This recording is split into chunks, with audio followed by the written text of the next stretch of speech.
Buenas tardes. Vamos a desarrollar la clase de enfermedades neuromusculares. Tenemos que recordar que cuando nosotros estudiamos las enfermedades neuromusculares, hay que diferenciar dónde está la lesión, si es una primera neurona o es una segunda neurona, si es la unión neuromuscular, el músculo, el nervio, etcétera, ¿no? La vía piramidal, el tracto córtico espinal, es lo que se conoce como primera neurona, ¿no? Que llega hasta la médula, y de la médula se origina la segunda neurona que va a ir al músculo. Entonces las enfermedades neuromusculares son todo este grupo de enfermedades que afectan estas estructuras, no la vía piramidal. La vía piramidal se afecta por patologías de otra naturaleza. Entonces, dentro de las enfermedades neuromusculares tenemos enfermedades de la neurona motora, es decir, la neurona que sale de la médula, ¿no? Esta segunda neurona es la neurona motora. Entonces, tenemos enfermedades de neurona motora, hay enfermedades del nervio periférico, ¿no? Ese es el esquema. Enfermedades de la transmisión neuromuscular como la miastenia gravis y enfermedades musculares como las miopatías. En esta lámina se resumen algunas características de las diferentes alteraciones de las enfermedades neuromusculares. Por ejemplo, en las enfermedades de neurona motora, pues hay debilidad, hay fasciculaciones, hay compromiso de músculos vulvares, ¿no? Hay generalmente signos asociados de neurona motora superior. No hay síntomas sensoriales y generalmente esta es una enfermedad progresiva y fatal. El ejemplo de enfermedad de neurona motora pues es el ELA, ¿no? Como ustedes recordarán. La neuropatía periférica también hay debilidad, hay compromiso sensitivo. Por ejemplo, la polineuropatía diabética es un ejemplo de neuropatía, ¿no? La miastenia gravis es una enfermedad de la transmisión neuromuscular donde hay debilidad pero no hay atrofia muscular, y la debilidad es variable, ¿no? Puede fluctuar a lo largo del día o a lo largo de los días y responden en general bien al tratamiento. Y las enfermedades musculares donde hay debilidad, hay atrofia, va a depender de la distribución que corresponda a la enfermedad. Algunas son hereditarias y otras son adquiridas, ¿no? Como por ejemplo la dermatomiositis, polimiositis. Muy bien. Entonces, es importante distinguir cuando existe un compromiso de primera neurona y de segunda neurona. Por ejemplo, cuando hay alteración de primera neurona, hay debilidad, al igual que en segunda neurona. En cuanto al tono muscular, cuando hay compromiso de primera neurona hay incremento del tono, o sea, espasticidad, a diferencia de la segunda neurona, que el tono está disminuido. Los reflejos en la primera neurona van a estar incrementados, mientras que en la segunda neurona están disminuidos. Digamos que la atrofia puede ser leve o puede no haber en la enfermedad un compromiso de una neurona motora superior, pero sí hay atrofia en neurona motora inferior. Fasciculaciones no se ven en compromiso de primera neurona, pero sí son frecuentes en segunda neurona. Y por ejemplo, Babinski vamos a encontrar cuando hay compromiso de primera neurona, no en segunda neurona, ¿no? Entonces, estas características nos permiten diferenciar si es un compromiso de primera o segunda neurona. Entonces, dentro de las enfermedades neuromusculares, como repetimos, tenemos que ubicarnos dónde está la lesión. Entonces vamos a empezar a desarrollar primero lo que son las enfermedades que comprometen la neurona motora. Entonces, las enfermedades de neurona motora son básicamente tres. Y el prototipo de este grupo de enfermedades es el ELA, la esclerosis lateral amiotrófica. Cuando solo se compromete la primera neurona, se llama esclerosis lateral primaria. cuando solo compromete la primera neurona. Si compromete solo la segunda neurona, es la atrofia muscular espinal. Si compromete ambas, primera y segunda neurona, es el ELA.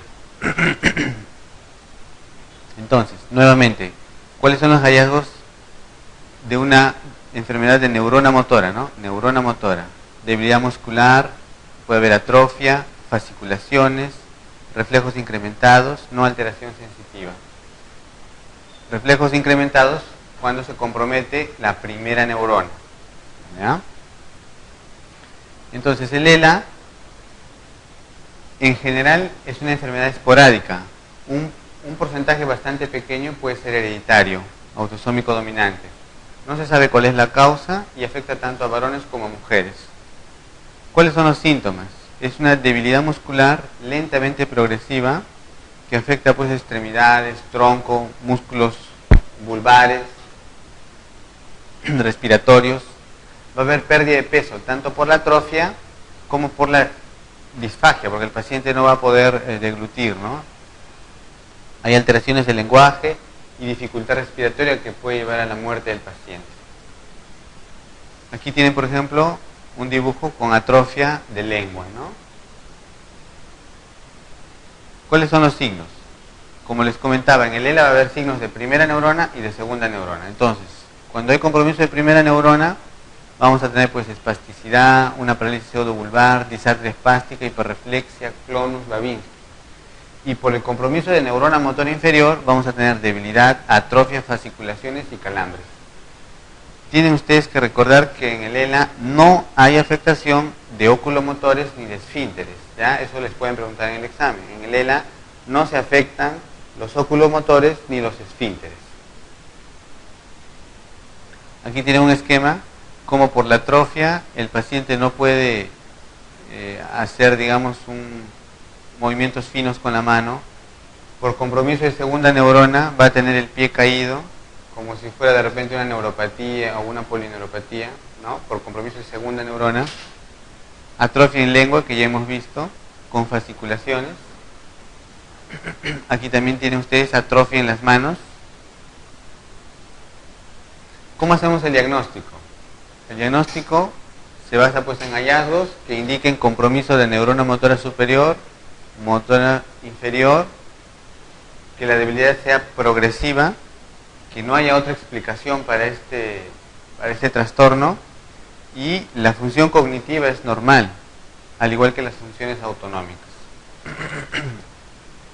Entonces, aquí tenemos nuestra primera pregunta, ¿no? Dice, señale en cuál de los procesos siguientes no existe afectación de neurona motora.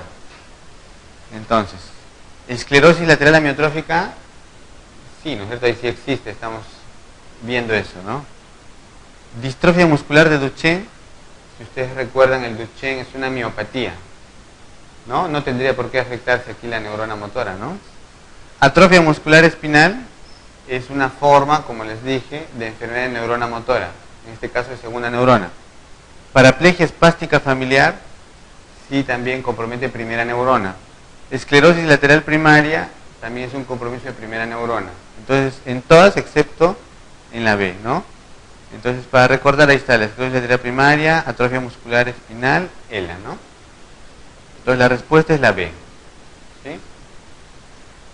Muy bien. Vamos a ver las neuropatías periféricas. Entonces, debemos recordar que el nervio está rodeado pues por una vaina de mielina. La mielina a nivel periférico está producida por la célula de Schwann, ¿no? En cambio, en el sistema nervioso central es por oligodendrocitos, ¿no es cierto? Entonces, la mielina pues permite que el impulso se transmite rápidamente, ¿no? A través del nervio. Y dependiendo de la enfermedad, si afecta la mielina o el axón, ¿no? Dependiendo dónde esté la alteración, nos puede dar la característica o el tipo de neuropatía o polineuropatía, ¿no? Por ejemplo, un Guillain-Barré afecta la mielina, entonces será una polineuropatía desmielinizante. Si afecta el axón, como puede ser la diabetes, será una polineuropatía axonal. ¿Ya? Entonces, recuerden eso, ¿no? Ahora, lo otro que tenemos que recordar en los nervios es que tiene un componente sensitivo, ¿no? El nervio tiene un componente sensitivo, un componente motor, ¿no? Y otro componente en relación al reflejo. Por eso es que en las neuropatías hay que evaluar cómo está la fuerza, cómo está la sensibilidad y cómo están los reflejos, ¿no? Entonces así ustedes pueden decir si es una mononeuropatía, una polineuropatía, etcétera, ¿no? Evaluando esas características, ¿ya? Entonces pueden tener ustedes neuropatías o polineuropatías sensitivas, motoras o sensitivo-motoras, dependiendo de dónde esté la afectación, ¿ya? Ahora, para evaluar los pacientes que tienen neuropatías o polineuropatías, el examen de elección es la electromiografía.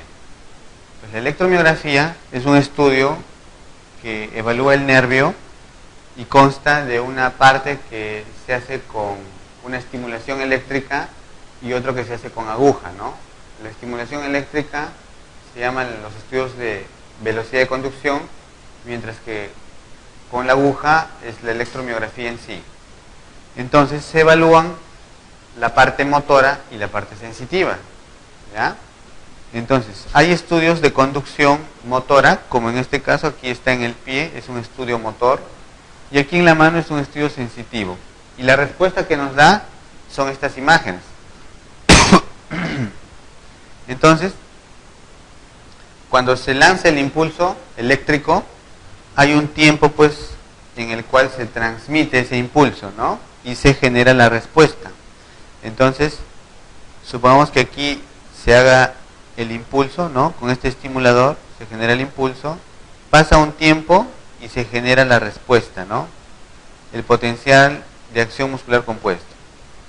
Y este es otra estimulación, pero en un punto diferente, ¿no? Este punto distal equivale a este, y acá a nivel de la cabeza del peroné se hace el segundo punto, ¿no?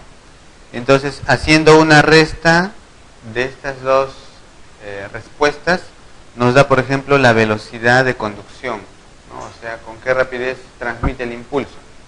Otras características que nosotros evaluamos es esta latencia distal, o sea, en cuánto tiempo responde ese nervio. Y lo otro es este tamaño de la amplitud, ¿no? Esta amplitud es para ver la parte axonal, con qué volumen de nervios está respondiendo ese nervio estimulado.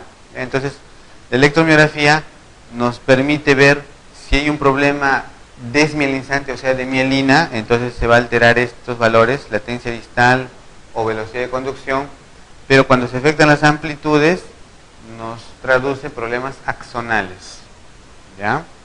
Entonces, esta es la parte motora. Y en la parte sensitiva igual, ¿no?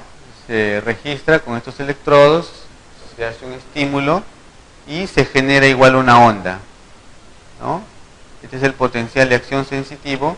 Igual tiene una latencia, una amplitud, y si la latencia es muy prolongada, nos sugerirá problemas desmielinizantes. Si la amplitud es pequeña, problemas axonales, ¿ya? Bueno, eso es más o menos para que tengan una idea, ¿no? ¿Cuáles son las causas más frecuentes de polineuropatía?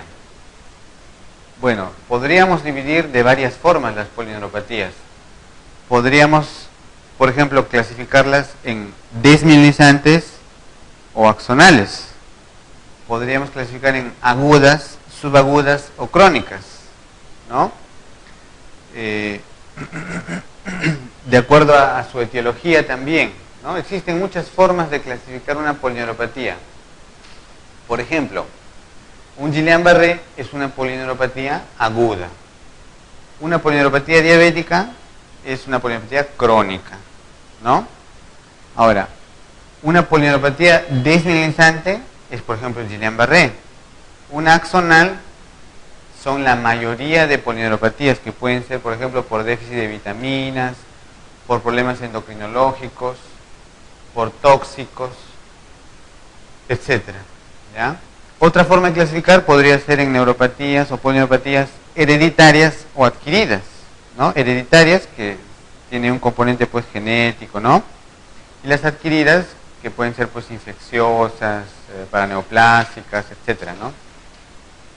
Entonces, aquí tenemos un resumen de algunas formas de clasificación de las polineuropatías. Por ejemplo, puede ser por deficiencia de vitaminas, ¿no?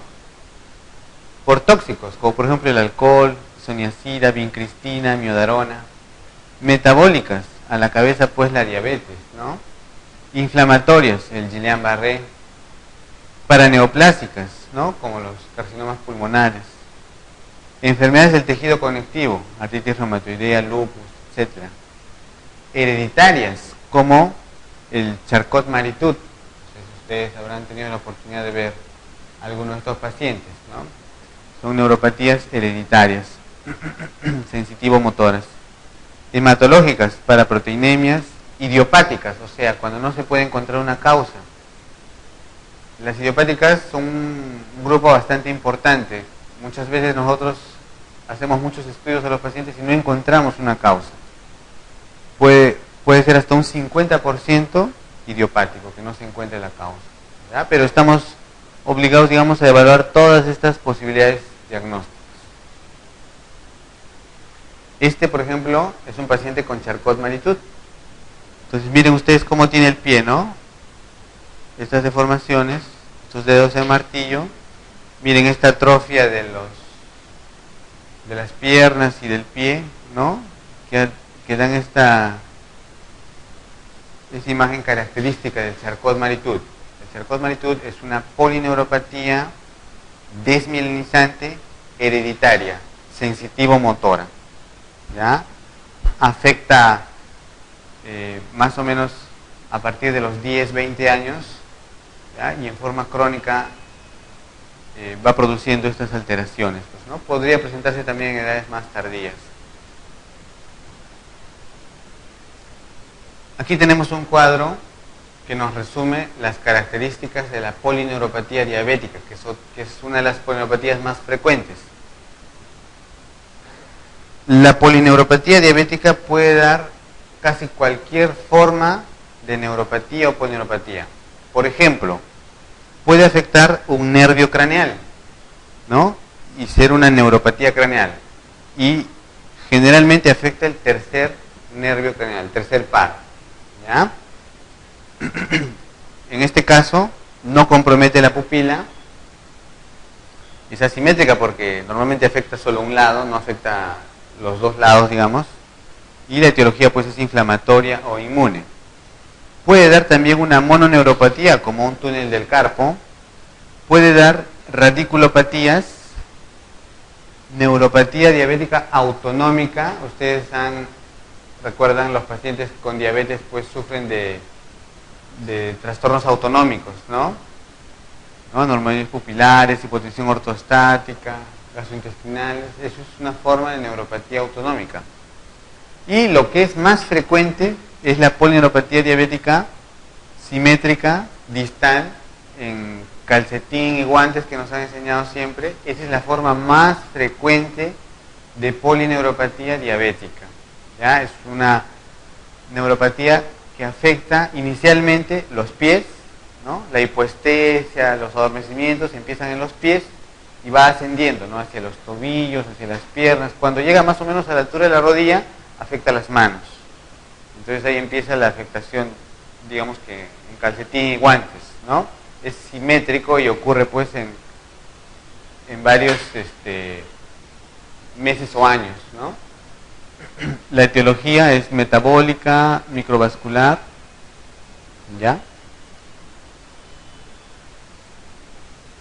Aquí tenemos un gráfico en el cual la marcha del paciente con polineuropatía es de este tipo, ¿no? Con el pie caído que golpea la punta. Entonces el paciente, para no golpear el pie, lo que tiene que hacer es levantar más el pie, ¿no? Entonces camina así como como un caballo de paso, digamos, ¿no? En esa forma, ¿ya? Step by step.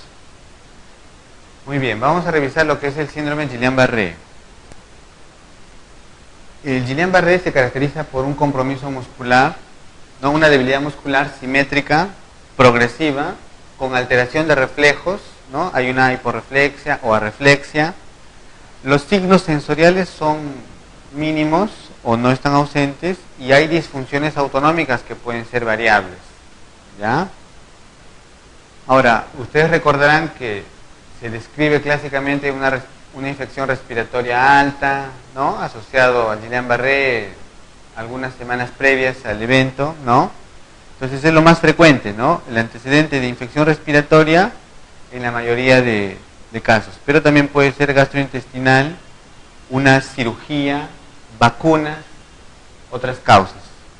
Y dentro de los agentes etiológicos, a la cabeza está Campylobacter jejuni. Entonces les podrían preguntar, ¿no? ¿Cuál es el germen asociado con mayor frecuencia a Guillain-Barré? Campylobacter jejuni es la respuesta, ¿ya? Es el más frecuentemente asociado a Guillain-Barré. Pero hay otros virus también, y entre ellos el HIV, ¿ya? Mycoplasma pneumoniae también es una causa importante. Ahora, ¿cuáles son las formas de Guillain-Barré? Son 4 formas, ¿ya? Lo que más conocemos es la polineuropatía desminizante inflamatoria aguda, ¿no? Que representa el 75% de casos. Pero existen otras formas. Cuando solo se compromete...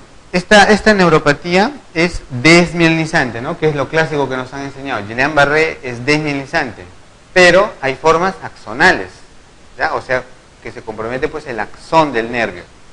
Y dentro de esas formas axonales hay una que es motora, o sea que tiene que ver con la parte motora nada más, y hay otra que es sensitivo-motora, ¿ya? Sensitivo-motora. Entonces, neuropatía axonal motora aguda, AMA, y neuropatía sensitivo-motora axonal aguda, ANSA. ¿Ya? Esta neuropatía axonal sensitivo-motora es la menos frecuente. ¿Ya? Entonces el Guillain-Barré no siempre es desmielinizante, puede ser también axonal por si acaso. ¿Ya? Ahora, hay una forma de Guillain-Barré que afecta los ojos, los movimientos, ¿no? Los oculomotores. Ese es el síndrome de Miller-Fisher. ¿Ya? Se caracteriza porque hay unos anticuerpos contra estas estructuras. Y el síndrome de Miller-Fisher se caracteriza por una triada. La triada es una oftalmoplegia, arreflexia y ataxia. ¿Ya? Entonces de repente el paciente no tiene mayor debilidad, puede caminar, etcétera, pero está atáxico, ¿no? Entonces no podrá caminar por la ataxia. ¿Ya? Y obviamente también hay arreflexia y un compromiso ocular. Entonces la triada de un síndrome de Miller-Fisher es esto. Eso les podrían preguntar quizás, ¿no? ¿Cuál es la clínica del Guillain-Barré? El paciente generalmente empieza con algunas parestesias distales y posteriormente se agrega una debilidad ascendente, ¿no? En general es simétrica. El compromiso de falta de fuerza es simétrico en Guillain-Barré. Y generalmente es de distal a proximal. Se afectan primero las partes distales y luego las partes proximales. Pero puede ser también al revés, pero con fines del examen, digamos, eso es lo que les van a preguntar. Hay arreflexia, puede haber compromiso de nervios craneales, como por ejemplo el séptimo par, o sea que puede producir parálisis facial bilateral. Trastornos neurovegetativos, no hay trastornos esfinterianos que podría entrar en el diagnóstico diferencial, por ejemplo, como una mielopatía, ¿no? Una mielopatía también de repente da compromiso de fuerza, etcétera, pero va a tener trastornos esfinterianos dependiendo del nivel. En cambio, en Guillain-Barré no hay trastorno esfinteriano. Y bueno, la recuperación es lenta, pues no, semanas a meses. Aquí tienen un paciente, la foto de un paciente con un Guillain-Barré. Miren, esta es una parálisis facial bilateral. Este es un signo de Bell cuando no puede cerrar el ojo. Miren, en forma bilateral, no puede mostrar los dientes, ¿no? Hay una paresia facial bilateral. Cuando ya pasaron algunas semanas, miren, el paciente ya se recuperó, puede cerrar los ojos, puede sonreír, ¿no? ¿Está bien?